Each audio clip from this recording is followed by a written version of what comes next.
എല്ലാ പ്രിയപ്പെട്ട പ്രേക്ഷകർക്കും നമസ്കാരം. നമ്മുടെ ചാനലിലെ പുതിയൊരു വീഡിയോയിലേക്ക് എല്ലാവർക്കും സ്വാഗതം. ജീവിതത്തിൽ ഒരിക്കലെങ്കിലും സാമ്പത്തിക ബുദ്ധിമുട്ടുകൾ നേരിടാത്ത ആളുകൾ വളരെ വിരളമായിരിക്കും. ചില സമയങ്ങളിൽ എത്ര കഷ്ടപ്പെട്ട് ജോലി ചെയ്താലും കയ്യിൽ പണം നിൽക്കാതെ പോകുന്ന അവസ്ഥ ഉണ്ടാകാറുണ്ട്. സമ്പാദിക്കുന്നതിനേക്കാൾ കൂടുതൽ ചിലവുകൾ വന്നു ചേരുന്നു. കടങ്ങൾ വർദ്ധിക്കുന്നു. അപ്രതീക്ഷിതമായ ചില ആവശ്യങ്ങൾ ജീവിതത്തെ സമ്മർദ്ദത്തിലാക്കുന്നു. പലരും പറയാറുണ്ട്, എത്ര പണം സമ്പാദിച്ചാലും ഒന്നും ബാക്കി വരുന്നില്ല എന്ന്. കയ്യിൽ വന്ന പണം എവിടേക്കാണ് പോകുന്നതെന്ന് അറിയില്ല എന്ന്.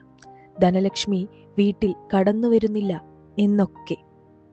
ഇത്തരത്തിലുള്ള സാഹചര്യങ്ങളിൽ വലിയ ഹോമങ്ങളും യാഗങ്ങളും പൂജകളും നടത്താൻ എല്ലാവർക്കും സാധിക്കണമെന്നില്ല. സാമ്പത്തിക ബുദ്ധിമുട്ടുകൾ അനുഭവിക്കുന്ന ഒരാൾക്ക് വലിയ തുക മുടക്കി പരിഹാരങ്ങൾ ചെയ്യുക എന്നത് പലപ്പോഴും അസാധ്യമായ കാര്യമാണ്.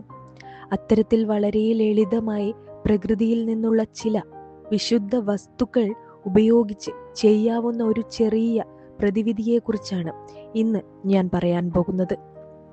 നമ്മുടെ പൂർവികർ പ്രകൃതിയിലെ ഓരോ വസ്തുവിനും പ്രത്യേകമായ ഊർജമുണ്ടെന്ന് വിശ്വസിച്ചിരുന്നു.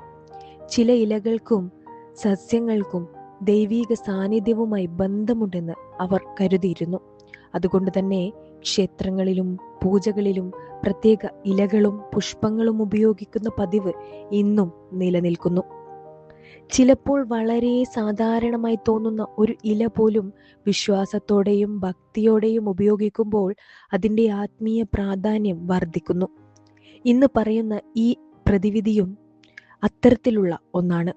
ഇതൊരു മാന്ത്രിക വിദ്യയല്ല, ഒരു രാത്രി കൊണ്ട് കോടീശ്വരനാക്കുന്ന രഹസ്യവുമല്ല.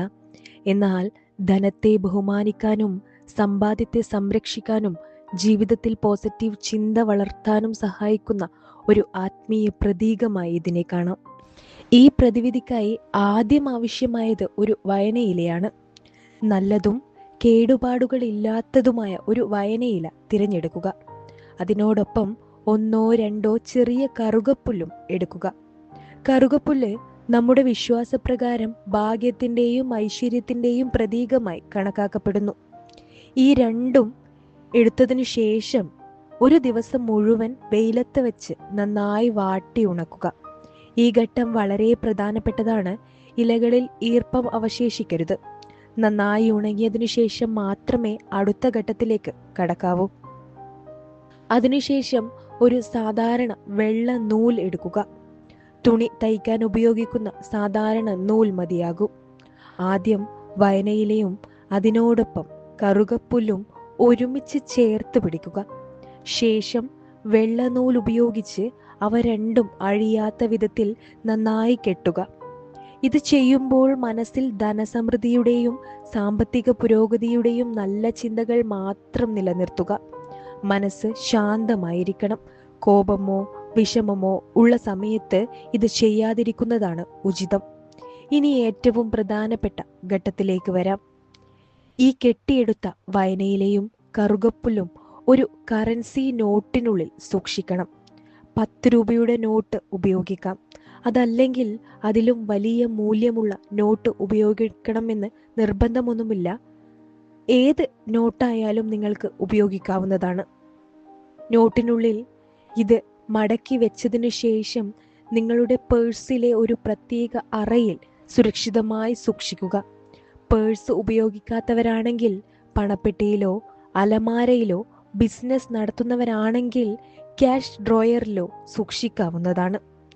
പണം സൂക്ഷിക്കുന്ന സ്ഥലത്തായിരിക്കണം ഇത് വെക്കേണ്ടത് എന്നതാണ് പ്രധാന കാര്യം.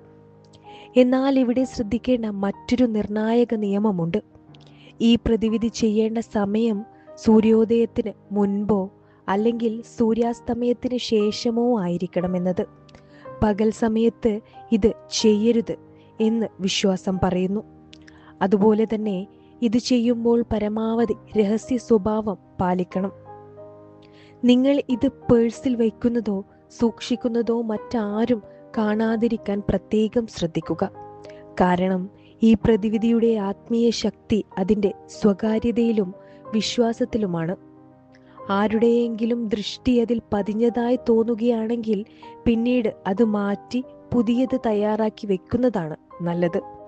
അതുപോലെ തന്നെ ഈ പ്രതിവിധിയുടെ പിന്നിലുള്ള വിശ്വാസം വളരെ മനോഹരമായതാണ്. കറുകപ്പുല്ല് ഭാഗ്യത്തെ ആകർഷിക്കുന്നതിന് പ്രതീകമായും വയനയില ധനലക്ഷ്മിയുടെ അനുഗ്രഹത്തെയും സമൃദ്ധിയെയും പ്രതിനിധീകരിക്കുന്നതായും കരുതപ്പെടുന്നു. ഇവ രണ്ടും ഒരുമിച്ച് പടത്തോടൊപ്പം സൂക്ഷിക്കുമ്പോൾ ധനവുമായി ബന്ധപ്പെട്ട നെഗറ്റീവ് ഊർജങ്ങൾ അകന്ന് സാമ്പത്തിക സ്ഥിരത വർദ്ധിക്കുമെന്നാണ് വിശ്വാസം. എന്നാൽ ഒരു കാര്യം എപ്പോഴും നിങ്ങൾ ഓർക്കണം, ഒരു പ്രതിവിധിയും ഒരു പരിശ്രമത്തിന് പകരമാവില്ല. ധനലക്ഷ്മിയുടെ അനുഗ്രഹം ലഭിക്കണമെങ്കിൽ അതിനോടൊപ്പം കഠിനാധ്വാനവും സത്യസന്ധതയും മിതവ്യയശീലവും ഉണ്ടായിരിക്കണം. അനാവശ്യ ചെലവുകൾ കുറയ്ക്കുകയും സമ്പാദ്യശീലം വളർത്തുകയും ചെയ്യേണ്ടത് അനിവാര്യമാണ്. അതുകൊണ്ട് പ്രിയപ്പെട്ടവരെ, ഈ ചെറിയ ആത്മീയ പ്രതിവിധി നിങ്ങൾക്കും വിശ്വാസത്തോടെയും ഭക്തിയോടെയും പരീക്ഷിച്ചു നോക്കാവുന്നതാണ്.